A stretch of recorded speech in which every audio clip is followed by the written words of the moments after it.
आज मला वाटत आहे की पाथरी विधानसभामध्ये रासपाचा तुमच्या आशीर्वादाने आपला विजय पक्का आहे, हे आज लोकांच्या आशीर्वादाने वाटत आहे। आणि साहेब, आपण विकासाच्या नावानं मत मागत आहे, विकासाच्या नावानं आपण निवडणुकीला समोर जात आहे। आज जे पद्धतीत आपण पाथरी मतदारसंघातील कोणत्याही आमदाराने खासदाराने आतापर्यंत शेतकऱ्यांच्या हितासाठी हा प्रश्न कधीच उचलला नाही। त्यामुळे मला विनंती करायची मित्रांनो की आपल्या येथे विधानसभेच्या विकासाची दृष्टी आहे आणि ज्या उमेदवाराच्या मनामध्ये गोरगरिबांचं काम करण्याची तळमळ आहे अशाच उमेदवाराच्या पाठीमागे उभा आपण राहू। आणि आज ते ज्या पक्षाकडून उभे राहिले त्या पक्षाचे अध्यक्ष आहेत माननीय जानकर साहेब। जानकर साहेब कोण आहेत?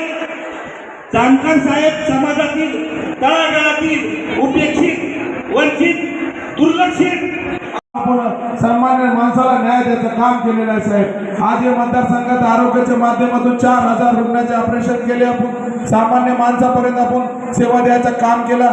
आपले 2 अँब्युलन्स 24 तास मतदारसंघातील कोणत्याही आमदाराने खासदाराने आतापर्यंत शेतकऱ्यांच्या हितासाठी हा प्रश्न कधीच उचलला नाही। त्यामुळे मला विनंती करायची मित्रांनो की आपल्या येथे विधानसभेच्या मतदारसंघातील Subscribe now and press the bell icon. Never miss an update.